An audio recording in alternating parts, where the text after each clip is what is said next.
पड़ोस में एक आंटी रहती थी जिनकी उम्र लगभग 40 साल थी। उनके पास कोई बच्चा नहीं था। उनके पति का एक्सीडेंट में देहांत हो गया था और वो मेरे घर के आगे से जब भी निकलती थी तो बहुत ही मटक मटक के चलती थी। उनके शरीर की बनावट बिल्कुल गोल मटोल थी, जो देखने के बाद किसी के भी मन में आग लग जाती थी। और हर रोज़ आंटी का मेरे घर के आगे से निकलना होता था। मुझे पता था 9 बजे के आसपास मेरे घर से आंटी जी निकलेंगी आगे से, और मैं वहीं सीढ़ी पर जाकर बैठ जाता था। और जैसे ही मेरे से आगे निकल जाती थी, मैं निहार कर उन्हें पीछे से देखने लगता था, क्योंकि उन्हें पीछे से देखने के बाद मुझे वाकई में बहुत सुकून मिलता था और मैं चाहता था कि ऐसी औरत से मेरी शादी हो जाए। लेकिन मेरी उम्र लगभग 28 वर्ष थी और मैं अच्छी खासी नौकरी का तैयारी कर रहा था, लेकिन नौकरी मेरी लग नहीं पाई थी। लेकिन मुझे आंटी जी वास्तव में बहुत पसंद थी। मैं चाहता था कि इनसे मैं शादी ही कर लूँ। एक दिन आंटी जी मेरे घर के आगे से निकल के जा रही थी और वो थोड़ी सी आगे निकल गई। फिर मैंने उन्हें पीछे से देखना शुरू कर दिया। जैसे ही मैंने पीछे से देखना शुरू किया, उन्होंने मुड़कर मुझे देख लिया और मुझसे पीछे लौट कर आकर कहने लगी, तुम एक बात बताओ, मैं तुम्हारे घर के आगे से रोज निकल के जाती हूँ, तुम मुझे से पीछे से क्या ताड़ ताड़ कर देखते हो। जैसे ही उन्होंने मुझे लौट कर देखा, मैं बहुत डर गया था। मैं सोचने लगा था कहीं कुछ कहने न लगे, लेकिन मेरे पास जब आई और आकर मुस्कुराने लगी और कहने लगी, तुम क्या देखना चाहते हो पीछे से, मुझे बताओ, मैं तुम्हें खुद दिखा दूंगी। इतना सुनने के बाद मेरे मन में बड़ी खुशी सी पैदा हो गई। मैंने कहा, मैं जो चीज़ देख रहा हूँ आंटी जी मुझे खुद दिखाने के लिए तैयार हैं।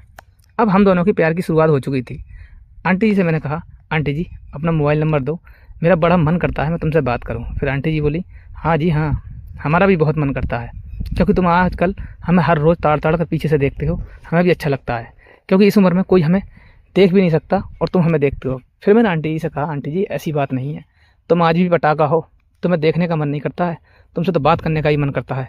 आंटी जी हंस गई। हंसने के बाद मुझे तुरंत अपना मोबाइल नंबर दे दिया और कहने लगी, मैं बताऊंगी तुम्हें कब बात करनी है। फिर मैंने कहा, ठीक है बताओ कब बात करनी है। तुम्हें बात 9 बजे की बात करनी है, जब मैं खाना बाना बनाकर और अपने सास ससुर को खाना खिलाकर अपने रूम में चली जाऊँ तब बात करनी है। उससे पहले बात करोगे तो फ़ोन कोई भी उठा सकता है। ठीक है मैंने कहा। फिर मैंने बोला आंटी जी से, आंटी जी आप एक काम करो, तुम मेरा ही मोबाइल नंबर ले लो, जब भी आपको टाइम मिले मुझे कॉल कर देना या मिस कॉल कर देना। आंटी जी बोले, ये ठीक रहेगा। और आंटी जी ने मेरा नंबर ले लिया। नंबर लेने के बाद मेरे हाथ में फ़ोन था और मैं अपने रूम में जल्दी जाकर बैठ गया, क्योंकि मुझे पता था कि आंटी जी की कॉल मेरे पास ज़रूर आएगी। और मैं 9 बजे तक बैठा रहा और मेरे जो है और मैं घंटों से इंतज़ार कर रहा था, लेकिन आंटी जी का फ़ोन नहीं आया। 9:15 हो चुके थे और मैं बेसब्री से इंतज़ार कर रहा था। मैं सोच रहा था कब आंटी जी का फ़ोन आए और मैं उनसे बात करूं, क्योंकि आंटी जी से बात करने की दिल में पूरी तरीके से आग लगी हुई थी। जैसे ही 9:30 बजे आंटी जी का फ़ोन मेरे फ़ोन पर आ गया और मैंने भागकर एकदम अपने रूम का दरवाज़ा बंद कर लिया और अपना पंखा हल्के से चला लिया, ताकि मेरे कमरे की आवाज़ बाहर ना जाए। और मैंने रिसीव कर लिया फ़ोन। मैंने हेलो बोला, उधर से भी हेलो आया। फिर आंटी जी कहने लगी, तुम एक बात बताओ, मुझे पीछे से रोज़ ताड़ ताड़ कर देखते हो, क्या चाहते हो तुम मुझसे। फिर मैंने आंटी से हंस के कहा, आंटी जी मैं एक बात बोलूँ, बुरा तो नहीं मानोगी। अजी बुरा क्या मानते, अगर बुरा मानते तो फिर तुम्हारा नंबर ही क्यों देते अपना, या तुम्हारा नंबर क्यों लेते। फिर मैंने कहा हंसकर, हाँ ये बात तो ठीक है। फिर आंटी जी कहने लगी, बताओ। मैंने कहा, आंटी जी आपकी उम्र लगभग 40 साल हो चुकी है और आप एक विधवा महिला हैं, लेकिन आपके शरीर की बनावट आज भी एक लड़की से अच्छी है और आपकी शरीर की बनावट देखकर मेरे दिल में कुछ कुछ होता है। फिर आंटी जी कहने लगी, तुम्हारे दिल में क्या क्या होता है। फिर मैं आंटी जी से कहने लगा, आंटी जी तुमसे मुझे प्यार हो गया है। फिर आंटी जी बोली, देखो मुझे पता है तुम मेरा महीनों से पीछा कर रहे हो और मुझे ताड़ ताड़ कर देखते हो, लेकिन मुझे ये भी पता है कोई और व्यक्ति मुझे नहीं देखेगा, लेकिन मेरे अंदर भी कुछ आग लगी हुई है। मैं भी अभी आधी उम्र में हूँ और मेरा भी मन होता है कोई मुझसे प्यारी और मीठी मीठी बातें करे, लेकिन ऐसा कोई मिल नहीं पाता और बाहर का कोई आदमी मेरे घर में आ नहीं सकता, क्योंकि मेरे सास ससुर मेरे साथ रहते हैं। फिर मैं आंटी से बोला, ये बात सही है आंटी जी, लेकिन मैं भी तो तुमसे नहीं मिल सकता, क्योंकि आपके सास ससुर यहीं रहते हैं। फिर आंटी जी बोली, पहली बात तो तुम मुझसे आंटी जी कहना बंद करो और आज से मेरा नाम लिया करो रेखा, क्योंकि मैं भी तुमसे प्यार करती हूँ। फिर ठीक है, मैंने कहा आज से मैं तुम्हारा नाम रेखा लूँगा। फिर मैंने कहा, बोलिए रेखा जी अब क्या करना है। क्या करना है, मैं भी चाहती हूँ कि मुझे कोई प्यार करे, क्योंकि मेरे पति को गुजरे हुए लगभग 15 साल हो गए हैं और मेरे सास ससुर इतने खड़ूस हैं, ना ही तो उनके डर की वजह से कोई घर में आता है और ना ही मैं कहीं जा पाती हूँ, समझे। केवल परचूनी की दुकान से अपना खाने पीने का सामान लेना जाती हूँ और आ जाती हूँ, उसमें तुमसे बातचीत हो जाती है। आंटी जी की दीवार और मेरी दीवार एक ही मकान की दीवार थी और हमारी बात चल रही थी। फिर अगले दिन हमारी फिर से बात होती है और कहने लगी कि एक बात बोलूँ, मेरा मन कर रहा है कि मैं एक रात तुम्हारे साथ गुजारूँ, क्योंकि मुझे बहुत सुकून मिलेगा। 15 साल हो गए मुझे आज तक खुशी नहीं मिली है। मैंने कहा आंटी से, आंटी जी आप परेशान मत हो, आप मुझे बता दो किस दिन आना है, अगर कहो तो मैं अभी फांद कर दीवार अभी आ जाऊँ। फिर आंटी जी बोली नहीं, जब मैंने 15 साल वेट किया है तो मैं 2-4 दिन का और भी वेट कर सकती हूँ। क्या फ़ायदा सारी बात का सास ससुर को पता चले और चलने के बाद पूरा बखेड़ा तैयार हो जाए। फिर आंटी जी कहने लगी ऐसा कभी नहीं करना है, काम जो है मान और मर्यादा दोनों में करना है। अगले दिन फिर हमारा फ़ोन, आंटी जी का फ़ोन आता है और मेरे से बात होती है और कहने लगी एक बात बोलूँ। मैंने बोलो। देखो मेरे सास ससुर एक शादी में जा रहे हैं और मैंने अपनी तबीयत ख़राब होने का नाटक बताकर मैं यहीं रुक गई हूँ। आंटी जी कहने लगी मेरे सास ससुर एक रिश्तेदारी में जा रहे हैं, वो मुझे ले जाने की भी जिद कर रहे थे, लेकिन मैं उनके साथ नहीं गई। मैंने उनसे कह दिया कि मेरे पेट में बहुत दर्द है, अगर तुम चाहो तो तुम चले जाओ, अगर तुम्हें मेरे यहाँ रुकने से कोई एलर्जी है तो मैं अपने मैके चले जा रही हूँ, आप 2 दिन में आराम से आ जाना और मैं जो है फिर अपने मैके से वापस आ जाऊँगी। फिर मेरी सासू माँ मुझसे कहने लगी कि ना, घर पे रहना भी कोई ज़रूरी है। अब बता, तू अपने मैके चली जाएगी और हम 2 लोग वहाँ चले जाएंगे, घर में कोई रात में घुस गया और कोई सामान ले गया तब क्या होगा। सास के मेरी पूरी बात समझ में आ गई।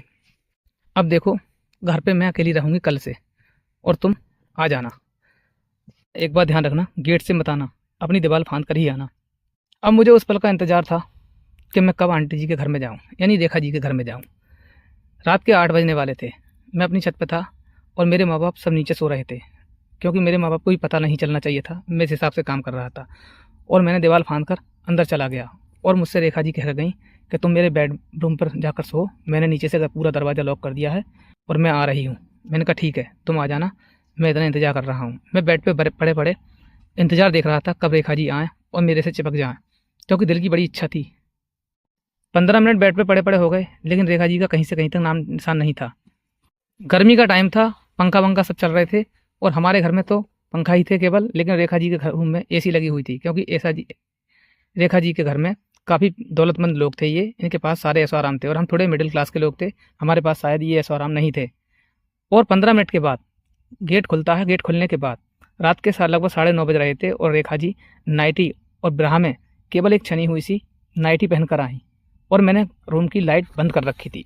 लाइट केवल मैंने नाइट वाली जला रखी थी, जिसमें उनका बदन चमचमा रहा था। पहले से ही रेखा जी बहुत ज़्यादा सुंदर, बिल्कुल भूरा भूरे रंग की आंखें और देखने में बिल्कुल अट्रैक्टिव लगती थी। और जब वो नाइटी में आई और वो नहा कर आई तो देखने का मन ही बन रहा था, क्योंकि उनके शरीर पर कुछ तो पानी की बूंदें ठेकी हुई थी, वो रोशनी में साफ साफ चमक रही थी, जैसे कोई मोती चमक रहा हो। और आने के बाद मेरे पास सो गई और सोने के बाद मुझे सीने से लगा लिया और कहने लगी मुझे ज़िंदगी में कभी भी इतना प्यार नहीं मिला जितना प्यार तुमने किया है। ऐसे शख्स की मुझे बहुत दिनों से ज़रूरत थी, लेकिन मेरे सास ससुर के कारण मुझे ऐसा व्यक्ति नहीं मिल पाया।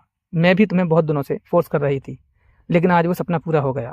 और फिर हम दोनों 10 बजे के बाद सो गए। सोने के बाद हम दोनों एक ही चादर में सो रहे थे और सोने के बाद जब सुबह को 8 बजे हैं और हम उठ गए। उठने के बाद थोड़ी सी धूप निकल आई थी, क्योंकि गर्मियों के दिनों में जल्दी धूप निकल आती है, दिन बहुत बड़े होते हैं। और मैं दीवार फांद कर अपने घर में आया तो दीवार के बराबर से मेरे मम्मी खड़ी हुई थी और उन्होंने मुझे कूदते हुए देख लिया। मम्मी ने मुझसे कुछ कहा नहीं, क्योंकि मेरे घर वालों को कुछ खास पता नहीं था और मैं घर से बाहर खा पी कर चला गया। फिर मेरे पास रेखा जी का फ़ोन आता है और रेखा जी फ़ोन पर कहती हैं एक बात बोलूँ। मैंने बताओ, मुझे वास्तव में बहुत अच्छा लगा था, क्या तुम आज रात को भी मेरे पास आ सकते हो? मैंने कहा क्यों नहीं आ सकता, अभी कहो तो मैं, आप अगर अभी कहो तो मैं अभी आने के लिए तैयार हूँ। फिर रेखा जी ने कहा नहीं, अभी नहीं आना है उसी टाइम पे आना है। लेकिन उधर मेरी मम्मी को पूरा डाउट होने लगा था, क्योंकि मैं दीवार फांद कर 8 बजे आया था और मेरा दरवाज़ा गेट का, घर का, कमरे का बाहर से लगा हुआ था। उन्होंने शायद मुझे घर में जाकर देख लिया था, मैं घर में नहीं था। और जैसे ही 8:30 बजे और मैं अपना रूम बंद करके जा रहा था तो मेरी मम्मी गेट दीवार के पास में ही खड़ी थी और उसने मुझे देख लिया और वो कहने लगी मुझे पता है तू कल भी वहाँ गया था और आज भी वहाँ जाने के चक्कर में है। फिर मेरी मम्मी ने मुझे समझाया कि वो तू जो कर रहा है ये बहुत गलत है, किसी भी औरत के साथ ऐसा करना बहुत ज़्यादा गलत होता है, या तो तू उससे शादी कर ले और या फिर उसके पास जाना बंद कर दे। अगर तेरा मन है कि उसके साथ खिलवाड़ करने का तो ऐसा कभी मत सोचना। सब औरतों की इज्जत होती है, समझे? ऐसा नहीं है कि एक इज्जत की औरत हो, सबकी इज्जत होती है।